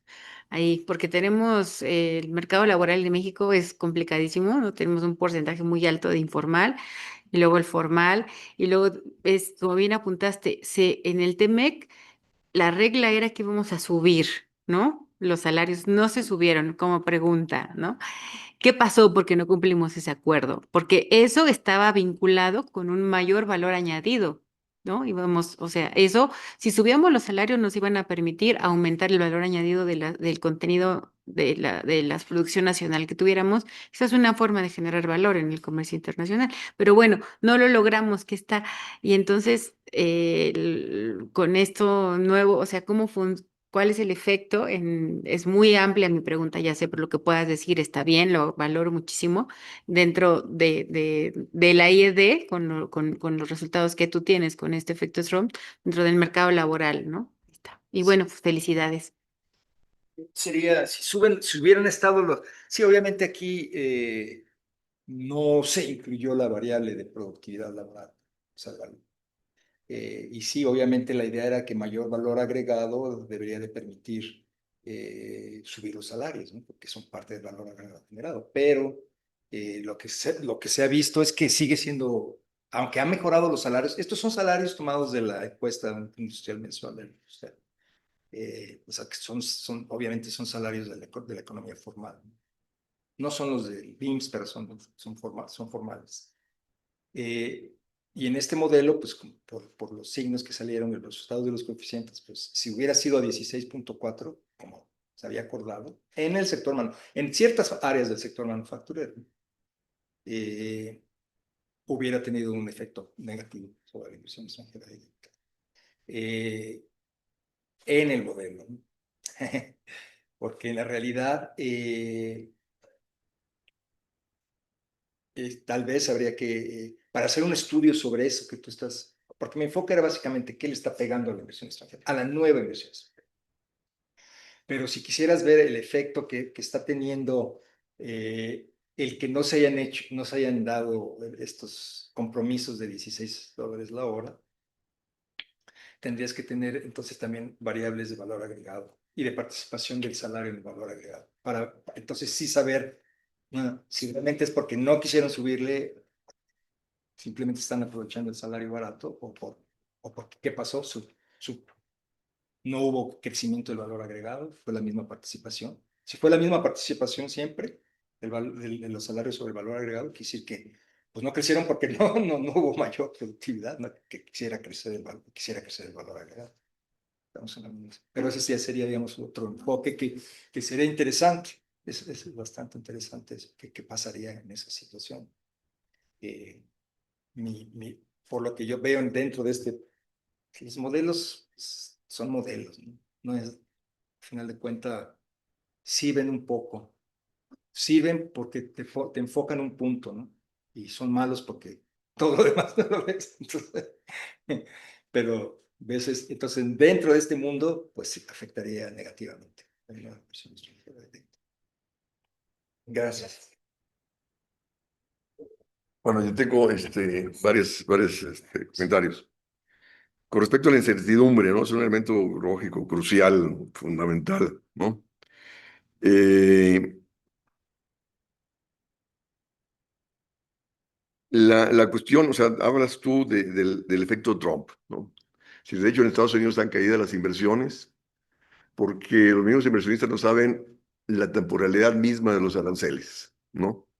Es decir, ¿qué pasa si ellos, en esta perspectiva de aprovechar el alto arancel, van a realizar inversión y luego si ese arancel desaparece a los pocos meses, van a perder, ¿no? Entonces, de ahí que, no por nada, esta semana o ayer antier, determinó los aranceles con respecto al aluminio y al acero del 25 y 50%. ¿Y lo dijo en dónde? En la misma empresa acerera donde estaba. ¿Por qué? Porque conversó con los empresarios y que dijeron, es insuficiente un 25%. O sea, con un 25% no somos competitivos. O sea, no podemos invertir. Entonces, de ahí que lo llevó al 50%. Y ahí había que ver, o sea, si les aseguró alguna temporalidad de ese arancel, justo para que invirtieran en la perspectiva de avanzar en la sustitución de importaciones de dicho insumo. ¿Va? Entonces, pues son un montón de variables las que inciden en la incertidumbre, porque también están la cuestión de las perspectivas de crecimiento del propio mercado interno y mercado externo, ¿no? O sea, porque ahorita el mercado interno y externo están contraídos, ¿no? Entonces eso te disminuye las decisiones, te frena las decisiones de inversión. Sí, por eso usted les comentaba que se disparó en el primer trimestre de 2025. Ese índice se fue de 160 a 400. Sí, Por porque, lo mismo de porque la caída de la actividad económica. no, pero también, o sea, Bueno, sí, bueno, sí. Ok. Ahora, está también estos elementos que colocas acá, o sea, asociados al Plan México. eh, se habla, todo el mundo habla de fortalecer la estabilidad macroeconómica para disminuir el riesgo, ¿no? Entonces ahí todo el mundo privilegia la austeridad fiscal. Entonces, ¿cómo fregados vas a fomentar la infraestructura? ¿Cómo vas a invertir en transporte? ¿Cómo vas a tener política industrial? ¿No? ¿Cómo vas a fortalecer el mercado interno? ¿No? Con las políticas de recortes presupuestarios para lograr la estabilidad macroeconómica, ¿no? Es decir, no es la estabilidad macroeconómica la que determina las decisiones de inversión, sino son las perspectivas mismas de crecimiento del mercado, ¿no? O sea, en función de la ganancia esperada, presente y esperada, es la que determina las decisiones de inversión de unos y otros, ¿no? Sí, sí, efectivamente. O sea, la estabilidad macroeconómica como, sí, entendida como el crecimiento económico que permite, ¿no? Por ejemplo, expandir gasto público. Tal vez hay que ser más claro en sí, este punto. porque la bronca es esa. Sí. O sea, dentro de la concepción neoliberal predominante, la estabilidad Sí, no es la así. función No es del equilibrio fiscal, No. o la estabilidad de la moneda. También la estabilidad de la moneda que te permite, que te lleva a apreciar la moneda, a perder competitividad, y por lo tanto, ¿cómo fregados vas a invertir si con un tipo de cambio apreciado que te sigue abaratando las importaciones, en el caso de México? Entonces dice, no, menos competitivo paso a hacer, ¿no? Entonces no invierto, ¿no? Sí, pero ese punto de macroeconómico, sí, es un poco como lo plantean los republicanos allá, cuando les dicen, es que vamos a crecer el déficit fiscal, ¿no? Trump quiere hacer eso. Pero lo que dicen ellos es que va a crecer mucho la economía, ¿no? Bueno, un poco, es una cosa que dicen, pero podrías tener estabilidad macroeconómica sí, en el contexto de crecimiento económico, como tú lo apuntas, ¿no? O sea, Pero, pues bueno, a mí no me gusta el término de estabilidad macroeconómica, ¿no? O sea, y es más, yo estaría a favor del déficit fiscal, ¿no? Porque te va a expandir demanda y te va a expandir mercado y por lo tanto te va a crear condiciones para fomentar la inversión, que es lo que quiere Donald Trump, ¿no? pues ahí sí, tú eres el experto macroeconómico, pero también ahí habría problemas de inflación, sí. Pero ya, se hace Pero en última instancia, la inflación es el costo del crecimiento, ¿no? Porque estar priorizando baja inflación con austeridad fiscal a la tasa de interés, sacrificas el crecimiento para bajar la inflación, ¿no? Y entonces, y la situación en el caso de México, estamos en recesión, ¿no? Porque preocupados por la estabilidad del tipo de cambio, preocupados por la estabilidad macroeconómica fiscal, ¿no? Por la baja inflación, pero, repito, el concepto de recesión que te frena la inversión interna y externa. O sea, ¿quién va a venir a invertir ni para crecer, ni para el mercado interno, ni para el mercado externo por los aranceles y la misma desaceleración del comercio internacional, ¿no? Sí, yo estoy de acuerdo en todo, siempre y cuando sea, digamos, haya una claridad de cómo se va a sustituir esa inversión. O sea, porque si tú tienes un déficit muy grande con inflación, a lo mejor eso puede espantar a los inversionistas extranjeros. Pero es que de Entonces nuevo, tendría que haber como algo interno. pero es que de nuevo, ¿no? Si tú les aseguras crecimiento del mercado interno, ¿no? Te van a invertir para el mercado interno, ¿no? Pero ya sería, digamos, una nueva patrón, ¿no? De plantearse pero como crecimiento sí, interno y porque externo a la vez. supongamos, primero ubiquemos Estados Unidos, pues ubiquemos en México, ¿no? Ujú. O sea, Donald Trump tiene que fomentar la inversión, ¿no? Entonces, de ahí está, lo está tratando de hacer con aranceles, pero los aranceles no son suficientes, ¿no? Para fomentar la sustitución de importaciones. Tiene que dinamizar el mercado interno, ¿no? Justo para así fomentar la inversión, ¿no? Incrementar demanda para asegurar condiciones de rentabilidad para que se dé el incremento de la inversión en la sustitución de importaciones, dinamizando el mercado interno. Sí, Y en el caso de México igual. O sea, o sea, el Plan México contempla inversiones de 25% del PIB este año y 30% dentro de 6 años. En absoluto, carajo, ¿no? ese es el Con la, punto con la, con la, con la, con la austeridad fiscal, con los recortes presupuestales, con la alta tasa de interés, no hay inversión alguna, carajo. solamente que sea la inversión privada de México. Pero de nuevo, la inversión privada te va a invertir si ve perspectiva de crecimiento del mercado interno, ¿no? Y no hay perspectiva de crecimiento del mercado interno, en el momento en el cual el gobierno está restringiendo el gasto. Y con la alta tasa de interés, te restringe, como te digo, la inversión, te restringe el consumo interno. Están los datos del INEGI que dio ayer en día, ¿no? Caída de la inversión, caída del consumo, ¿no? ¿No? Sí, por eso le ponía un texto económico externo, está bien complicado, ¿no? Porque no sé si cualquiera de los dos caminos trae complicaciones, ¿no? O sea, no tenemos ni motor externo ni motor interno de crecimiento. No, En el caso de entonces México. por eso Sí. está complicado.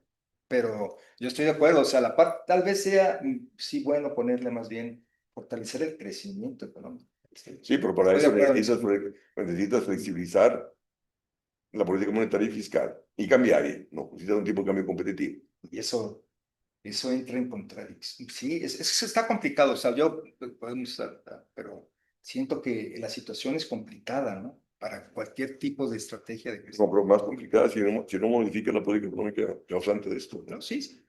Ahora, no podemos crecer si no tenemos, porque vivimos en un mundo globalizado, ¿no? Sí, pero el mundo globalizado no nos ha llevado, ¿no? ¿No? Pero así están las No, cosas. no por nada el mismo Trump lo está replanteando, ¿no? Sí, él lo está replanteando, pero nosotros, nuestra economía está, lo que poco que hace es exportar. Esa es la Sí, situación. pero repito, pero en un contexto de desaceleración de la economía mundial, en un contexto donde van a predominar las políticas arancelarias y proteccionistas, y ya el sector exportador deja de ser motor de crecimiento. Y es más, y fue motor de crecimiento para las empresas transnacionales, no para el Sí, país, sí. ¿no? Pero tuvo un impacto. Pues ahí está, sí. Todavía muchos de los puntos que dices, creo que estoy de acuerdo porque veo que el contexto interno y externo está complicado, pero son caminos que hay que tomar o decidir. No veo yo que, por ejemplo, el gobierno actual esté planteando, digamos, No, esa no, no, estrategia no, en absoluto. en absoluto. Le siguen apostando Si le siguen apostando al TEMEC, ¿no? Y resulta que, y vamos a ver el segundo semestre porque ya lo quieren renegociar para el sí, segundo. por eso te digo, pero están apostándole, repito, A lo mismo. a lo mismo, o sea, que no ha dado resultados con el país. Y como dices tú, están íntimamente integrados por las empresas transnacionales, ¿no? Que han sido desfavorecidas por el TEMEC, ¿no? Ese es, Pero no el país, ¿no? ese es es difícil, ¿no? O sea, replantearse todo un modelo hacia adentro. Está, como dijo Porfirio Díaz, ¿no? Tan lejos de Sí. Dios y tan cerca de los Estados Unidos. Esa es parte del problema. Bueno, pues muchas gracias, doctor Jorge Eduardo Mendoza. Gracias a todos los participantes y una información a todos los participantes que nos ven por internet y a los aquí presentes. Por favor, escríbanme a huerta@unam.mx para la próxima semana mandarles su comprobante de asistencia a este seminario. Agradezco su presencia y asistencia vía virtual. Y también se le va a dar un comprobante a todos los profesores, tutores, participantes en estas sesiones quincenales sobre la política económica de Donald Trump y sus consecuencias. Yo he aprendido bastante, y Yo pues muchas también. gracias. Yo de BRICS no sabía mucho, pero ya sé algo, un poquito. Gracias. Eso.